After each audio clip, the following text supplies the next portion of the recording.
What is the scope and importance of geography significance? So ఈ question answer చూద్దాం. So first definition చూసుకోండి. Geography is the study of the earth, its physical features, climate, natural resources and the relationship between human and their environment. ఓకేనా? So మీకు అర్థమైంది అనుకుంటా. Geography is the study of the earth, its physical features, climate, natural resources and the relationship between humans and their environment. Geography అనేది మనకి earth గురించి study చేయడానికి ఉపయోగపడుతుంది. అలాగే ఎర్త్‌లో ఎలాంటి చేంజెస్ వస్తున్నాయి, సో క్లైమేట్‌లో ఎలాంటి చేంజెస్ వస్తున్నాయి, న్యాచురల్ రిసోర్సెస్ అంటే మనకి గ్యాసెస్ వస్తాయి. అలాగే వాటర్ కూడా న్యాచురల్ రిసోర్సే కాబట్టి మనకి అలాగే పెట్రోల్ వంటివి కూడా న్యాచురల్ రిసోర్సెస్ కిందకి వస్తాయి. And the relationship between humans and their environment. మనకి పీపుల్‌కి అండ్ క్లైమేట్, ఎన్విరాన్మెంట్‌కి ఉన్న రిలేషన్‌షిప్ గురించి కూడా మనకి స్టడీ చేయడానికి జియోగ్రఫీ అనేది హెల్ప్ చేస్తుంది. ఓకేనా? సో ఇప్పుడు ఇంట్రడక్షన్ చూద్దాం. ఇంట్రడక్షన్‌లో geography is the study of earth. It studies physical features, it includes climate and weather, it studies natural resources, it explains the relationship between humans and environment. It helps us understand mountains, rivers, and oceans. It explains how people live in different places. So, ఒకసారి మళ్ళీ చూద్దాం. It studies physical features, it includes climate and weather, it studies natural resources, it explains the relationship between humans and environment, it helps us it helps us understand mountains and rivers and oceans. It explains how people live in different places. ఓకేనా? Scope and importance చూద్దాం. Physical Geography అంటే so మీకు సింపుల్గా చెప్పాలంటే it explains mountains, reverse, climate, soils, natural resources. ఓకేనా? Next human Geography గురించి సింపుల్గా మీకు చెప్పాలంటే it explains population, settlement, culture, economic activities. ఓకేనా? సో ఎకనామిక్ అంటే మనకి ఎకానమీ తెలుసు కదా. సో మనకి అకౌంట్స్ అలాగే మనీని కూడా ఎకానమీ అంటారనమాట. సో ఎకనామిక్ యాక్టివిటీస్, సో వాటికి సంబంధించి మనకి హ్యూమన్ జియోగ్రఫీలో తెలుస్తుంది. సో కల్చర్ అంటే సంస్కృతి, సో తెలుసు కదా. సో పాపులేషన్ తెలుసు మీకు, సో జనాభా పెరుగుతుంది కాబట్టి సో దాని గురించి అనమాట. సో సెటిల్మెంట్ అంటే సెటిల్మెంట్స్ గురించి మీకు తెలుసు కదా. So regional geography it explains study of specific regions and their characteristics. Study of specific regions and their characteristics. So రిలీజన్స్లో డిఫరెంట్ రిలీజన్స్ ఉంటాయి పీపుల్స్లో. సో వాళ్ళకంటూ ఒక కల్చర్స్ ఉంటుంది. సో దాని గురించి ఎక్స్ప్లెయిన్ చేస్తుంది అనమాట రీజనల్ జియోగ్రఫీ అనేది. Environmental geography, so it explain interaction between humans and their environment. So interaction between human and the environment. So ఎన్విరాన్మెంట్కి హ్యూమన్కి మధ్య ఇంటరాక్షన్ అంటే రిలేషన్షిప్ ఎలా ఉంటుంది అనేది మనకి ఎన్విరాన్మెంటల్ జియోగ్రఫీ అనేది ఎక్స్ప్లెయిన్ చేస్తుంది సింపుల్గా. సో ఇప్పుడు నేను ఏదైతే మీకు వీడియోలో ఎక్స్ప్లెయిన్ చేశానో ఈ నోట్స్ అనేది మీరు ఎగ్జామ్లో రాస్తే ఫుల్ మార్క్స్ పడతాయి లాంగ్ ఆన్సర్ క్వశ్చన్స్లో. ఓకేనా? సో సింపుల్గా అయితే ప్రిపేర్ చేయడం జరిగింది. సో ఎక్కువ మందికి షేర్ చేయండి, ఇంకా ఉంది సో ఎక్స్ప్లెయిన్ చేస్తాం. సో ఇంపార్టెన్స్ లేదా సిగ్నిఫికెన్స్ ఆర్ అనొచ్చు, ఇంపార్టెన్స్ అనొచ్చు, సిగ్నిఫికెన్స్ అనొచ్చు. మీరు క్వశ్చన్లో ఇంపార్టెన్స్ కానీ సిగ్నిఫికెన్స్ వస్తే ఈ పాయింట్స్ అనేది రాసేయచ్చు. వాట్ ఎవర్ ఇట్ ఈస్ ఇందాక ఇంట్రడక్షన్లో నేను మీకు ఫస్ట్ నుంచి చెప్పిన క్వశ్చన్స్ అని మీరు రాసేయచ్చు. It helps understand earth physical features, it helps in agriculture and resource management. So agriculture అంటే తెలుసు కదా, సో ఫార్మింగ్ అనమాట. సో రిసోర్స్ మేనేజ్మెంట్ అంటే వాటికి వాడే సాయిల్స్ తెలుసు కదా, సో వాటి గురించి మనకి హెల్ప్ చేస్తుంది. తర్వాత it helps in understanding climate and weather patterns. Climate అనేది డిఫరెంట్ క్లైమేట్స్లో చేంజ్ అవుతుంది. ఓకేనా? సో అలా చేంజెస్ గురించి మనకి హెల్ప్ చేస్తుంది అనమాట జియోగ్రఫీ, మనకి హెల్ప్ చేస్తుంది జియోగ్రఫీ గురించి. It is useful in urban and regional planning. ఓకేనా? మీకు సింపుల్గా అయితే నోట్స్ ప్రిపేర్ చేశాను. So it helps in disaster management. Disaster management అంటే మీకు తెలుసు కదా, తుఫాన్స్ అట్లా వస్తాయి, సో వాటిని డిజాస్టర్స్ అంటారు. సో వాటిని మేనేజ్ చేయడంలో కూడా సహాయపడుతుంది, హెల్ప్ చేస్తుంది అనమాట. It helps understand human environment interaction. ఓకేనా? సో తర్వాత కంక్లూజన్ అండి.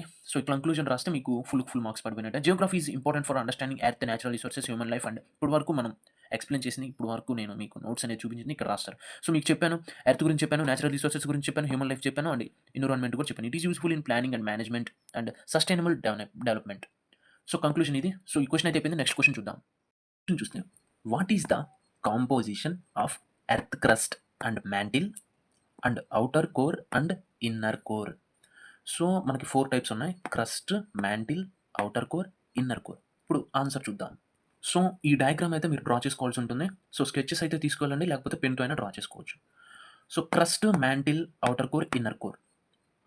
సో ఇన్నర్ కోర్ అంటే మిడిల్లో ఉంటుంది, ఔటర్ కోర్ అంటే సో ఇన్నర్ కోర్కి బయట పక్క ఉంటుంది, అంటే అవుట్ సైడ్ ఉంటుంది.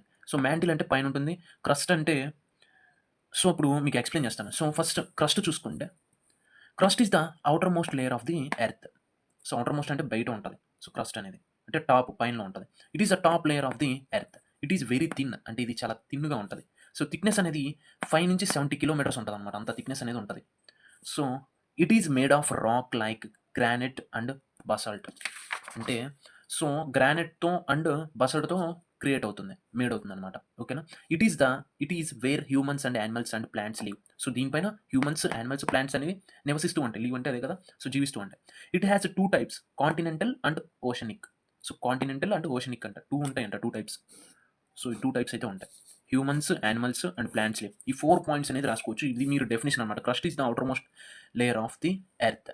ఓకేనా? ఇది డెఫినిషన్. ఇవి పాయింట్స్, మెయిన్ పాయింట్స్ సింపుల్‌గా. సో, ఇది రాస్తే చాలు మీకు ఫుల్ మార్క్స్ పడతాయి. ఇప్పుడు నెక్స్ట్ చూద్దాం. మ్యాంటిల్ చూద్దాం. సో, మ్యాంటిల్ చూసుకుంటే mantle is the middle layer of the earth. Mantle అనేది మిడిల్‌లో ఉంటది. Between the crust and the core. So, core లేయర్స్‌కి అలాగే క్రస్ట్‌కి మిడిల్‌లో ఉంటది. సో, అదే చెప్తున్నాడు.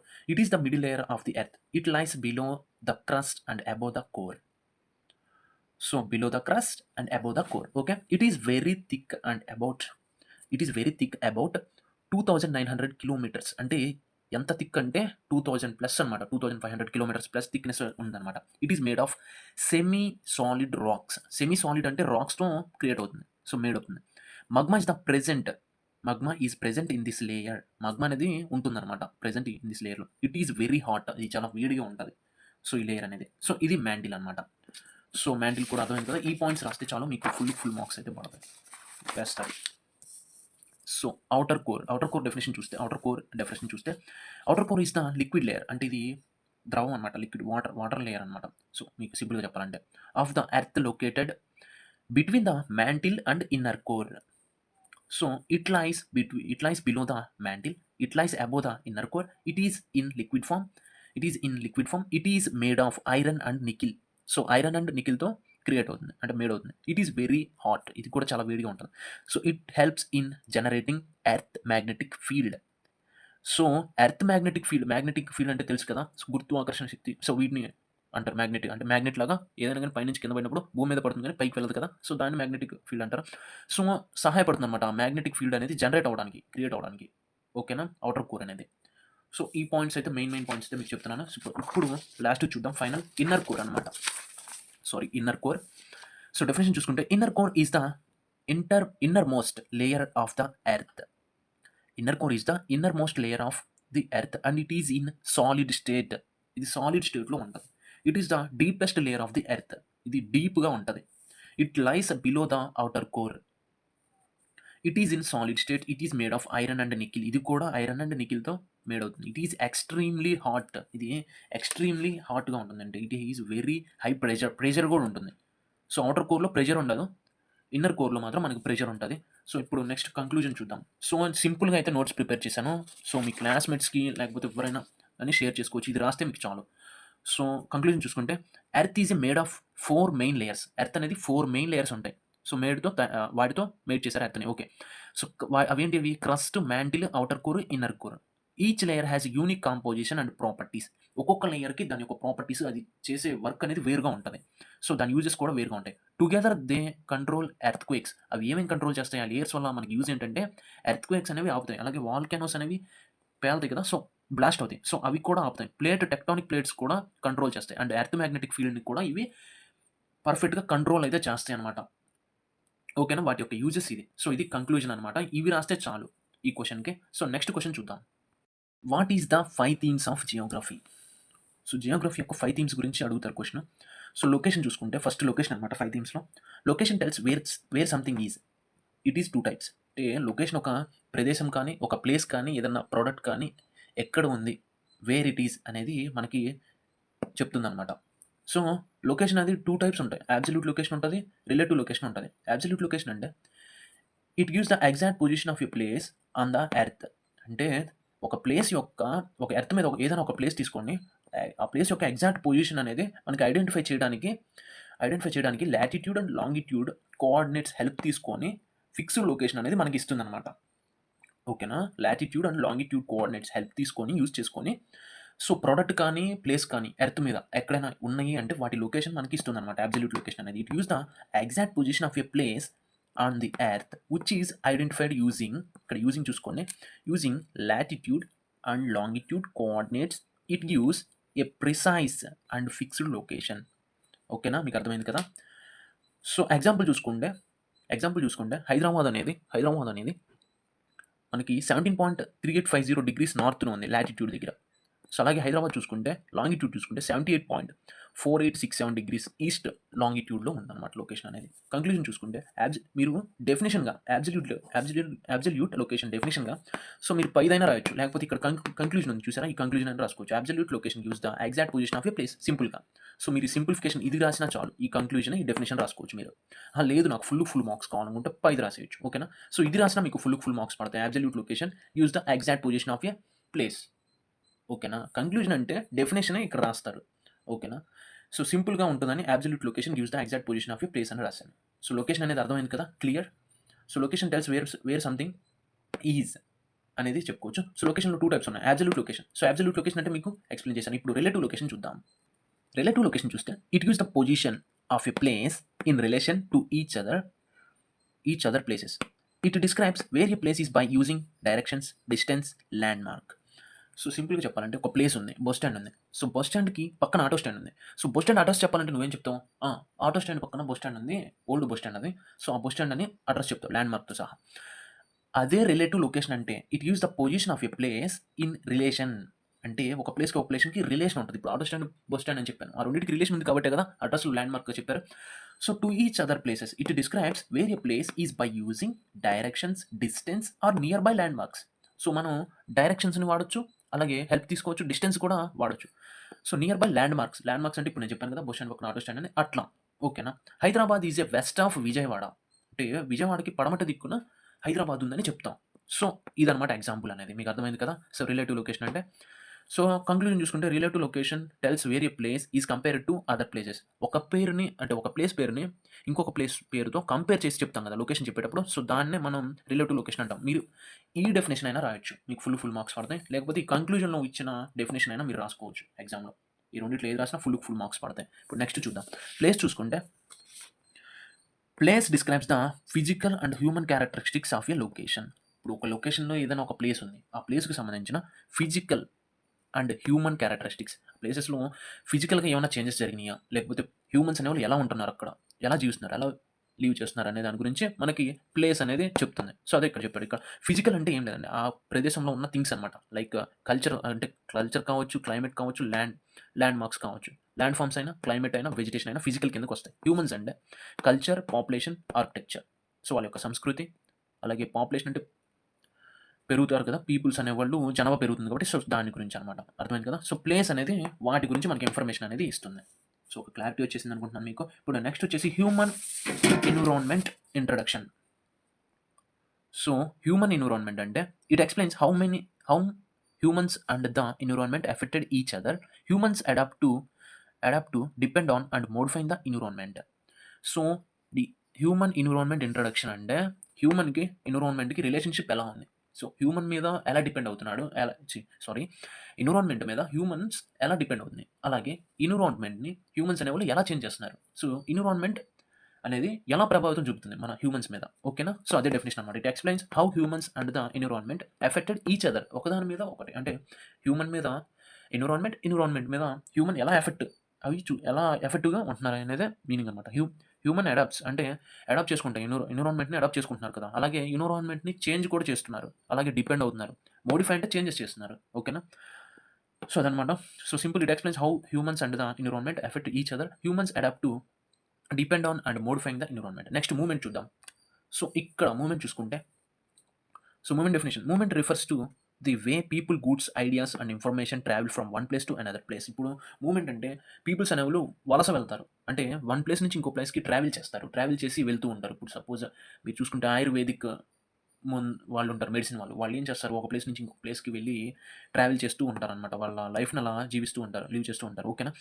So movement refers to the way people, goods and ideas, వాళ్ళ యొక్క ఐడియాస్ వాటి గురించి మనకి ఇన్ఫర్మేషన్ ఇచ్చేది ఏదైనా ఉంది అంటే అది మూవ్మెంట్ అని చెప్పాలి. ఈ మూవ్మెంట్ అనేది మనకి పీపుల్ అనేవాళ్ళు ఒక చోటు నుంచి వన్ ప్లేస్ నుంచి అనదర్ ప్లేస్కి ఎలా ట్రావెల్ అవుతున్నారు, ఏ ఐడియాస్తో వెళ్తున్నారు, వాళ్ళు ఏం చేస్తున్నారు అనే దాని గురించి తెలుసుకోవడానికి మూవ్మెంట్ అనేది ఉపయోగపడుతుంది. ఓకేనా.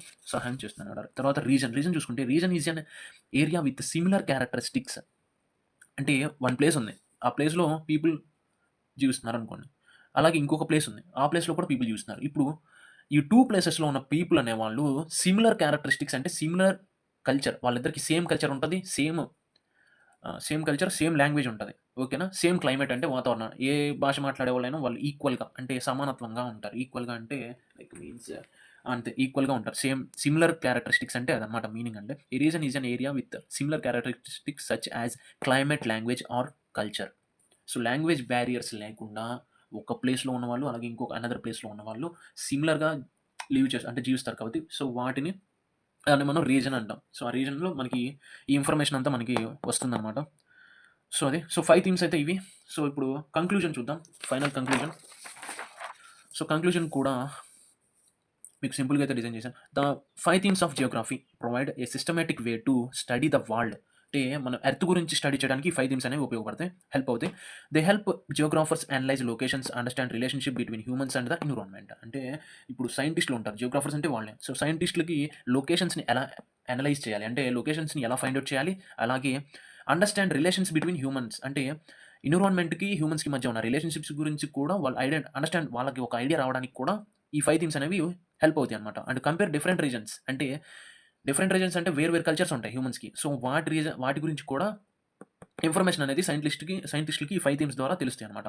This framework makes geographer studies more organised and meaningful. వీటి వల్ల చాలా ఇన్ఫర్మేషన్ అనేది సైంటిస్ట్‌లకి వెళ్తుందంట. సో, అదే చెప్తున్నారు. సో, మనకి కూడా చాలా ఇన్ఫర్మేషన్ అనేది తెలుస్తుంది. లైక్ స్టూడెంట్స్‌కి కానీ, సో, చదువుకున్న వాళ్ళు ఎడ్యుకేషన్ పీపుల్ ఎవరికైనా ఒక ఇన్ఫర్మేషన్ అనేది వస్తుందంట. సింపుల్‌గా ఉండాలని మీకు కంక్లూజన్ ఇలా డిజైన్ చేశాను. సో, ఇది రాసిన మీకు ఫుల్ మార్క్స్ పడతాయి. The 5 themes of geography. 5 themes అంటే ఏంటి? Location, place, human environment, interaction, movement and region. So, 5 themes అయితే రాశాను. Help us understand the earth. అంతేగా? సో, 5 థీమ్స్ అనేవి ఎర్త్ గురించి తెలుసుకోవడానికి మనకు ఉపయోగపడతాయి. And how people interact with it. అంటే ఎన్విరాన్మెంట్‌తో ఎలా ఇంటరాక్ట్ అవుతారు? ఎన్విరాన్మెంట్‌తో అలా రిలేషన్ సింపుల్‌గా అనమాట. They make studying Geography easier and organised. So, మనం జియోగ్రఫీ గురించి నేర్చుకోవడానికి, లెర్న్ చేయడానికి చాలా ఈజీగా ఇదొక వే అనమాట ఈ 5 థీమ్స్ ద్వారాగా. సో, అదే చెప్తున్నాడు. So, okay. అయిపోయింది ఇంతవరకు 5 థీమ్స్ అయితే. సో, నెక్స్ట్ క్వెషన్ చూసుకుంటే, what are the some key geography tools? Geography అనొచ్చు, జియోగ్రాఫిక్ అనొచ్చు. Used in spatial analysis. Spatial analysis అంటే ఏం లేదు. ఇప్పుడు ఎర్త్ మీద ఇన్ఫర్మేషన్ ఉంటుంది కదా! సో, క్లైమేట్ ఎలా ఉంది? ప్లేస్ ఎలా ఉంది? లొకేషన్ ఎక్కడుంది? అలాగే భూమికి సంబంధించిన, ప్లేస్‌కి సంబంధించిన ఇన్ఫర్మేషన్‌ని, అలాగే ఎర్త్‌కి సంబంధించిన ఇన్ఫర్మేషన్‌ని స్పాటియల్ డేటా అంటారు. సో, అనాలిసిస్ అంటే విశ్లేషించడం, అంటే సేకరించడం అనమాట. సో, వాటికి ఈ జియోగ్రాఫిక్ టూల్స్ అనేవి ఎలా హెల్ప్ చేస్తాయి? సో, ఇది క్వెషన్. ఇప్పుడు చూద్దాం. Spatial analysis is the study of locations. నేను చెప్పాను కదా! So, locations, patterns and relationships on earth. Geographic tools help collect, store, analyse and represent spatial data. ఓకేనా? ఈ స్పాటియల్ డేటా అనేది దాన్ని జియోగ్రాఫిక్ టూల్స్ అనేవి కలెక్ట్ చేస్తాయి. అంటే ఎర్త్‌కి సంబంధించిన సమాచారాన్ని, లొకేషన్స్‌కి సంబంధించిన సమాచారాన్ని, మ్యాప్స్‌కి సంబంధించిన సమాచారాన్ని, సో, ఈ డేటా మొత్తాన్ని మనం ఏమంటాం? స్పాటియల్ డేటా అంటాం. సో, వీటిని స్టోర్ చేసి సెక్యూర్‌గా ఉంచుతుందనమాట. అనలైజ్ చేసి రిప్రజెంట్ చేస్తుంది. సో, దాన్ని మనం జియోగ్రాఫిక్ టూల్స్ అంటాం. అసలు ఈ టూల్స్ అంటే ఏంటి? సో, ఈ టూల్స్ అంటే ఏంటి? ఇప్పుడు సపోజ్ మీకు మ్యాప్స్. సో, ఈ మ్యాప్స్ తెలుసు కదా! మనం మొబైల్ ఫోన్స్‌లో ఇచ్చేస్తాం గూగుల్ మ్యాప్స్. సో, ఆ మ్యాప్స్ అనమాట. It shows the earth surface in 2 D. So, earth సర్ఫేస్‌ని రిప్రజెంట్ చేస్తుంది. It represent physical features, boundaries and locations. మనకి సరిహద్దులు తెలుసు కదా! బౌండరీస్ అంటే. సో, ఆ బౌండరీస్‌ని చూపిస్తుంది. లొకేషన్స్‌ని కూడా చూపిస్తుంది. మీరు గూగుల్ మ్యాప్స్‌లో సెర్చ్ చేయండి. ఏదైనా ప్లేస్ సెర్చ్ చేస్తే ఆ ప్లేస్‌కి సంబంధించిన ఇన్ఫర్మేషన్, ల్యాండ్‌మార్క్, పిన్ కోడ్ వంటివి మనకి రిప్రజెంట్ చేస్తుందనమాట. సో, ఆ మ్యాప్స్ అంటే మీకు ఐడియా ఉంది కదా! So, it shows the earth surface in 2 D. It represent physical features, boundaries and locations. So, simple అనమాట. ఇది డెఫినిషన్ అయితే. సో, క్లారిటీ వచ్చిందా? నెక్స్ట్ చూద్దాం. నెక్స్ట్ గ్లోబ్స్ అనమాట. So, it is a 3 D model of the earth. It is a 3D model of Earth. Okay, it shows continents, oceans and relative positions. Continents అంటే ఏంటి? ఖండాలు. Oceans అంటే సముద్రాలు. So, it is a 3 D model అంటే ఏం లేదండి. ఇప్పుడు 3 D model అంటే గ్లోబ్స్ ఉంటాయి కదా! మీకు షాప్స్‌లో ఉంటాయి. సో, ఆ గ్లోబ్స్‌నే it is a 3 D model of earth. Earth లాగా ఉంటది ఆ గ్లోబ్ అనేది. సో, గ్లోబ్స్ తెలుసు కదండీ. సో, అదనమాట. ఇట్ షోస్ కాంటినెంట్స్ అంటే ఖండాలు తెలుసు. రిలేటివ్ పొజిషన్స్ అవి ఎక్కడున్నాయి, ఓషన్స్ ఎక్కడున్నాయి వాటి గురించి ఇన్ఫర్మేషన్ అంతా మనకి ఈ గ్లోబ్స్‌లో ఉంటుంది. సో, అది సింపుల్. సో, వాటికి సంబంధించిన డెఫినిషన్ ఇది. సో, జీఐఎస్ అంటే జియోగ్రాఫిక్ ఇన్ఫర్మేషన్ సిస్టమ్.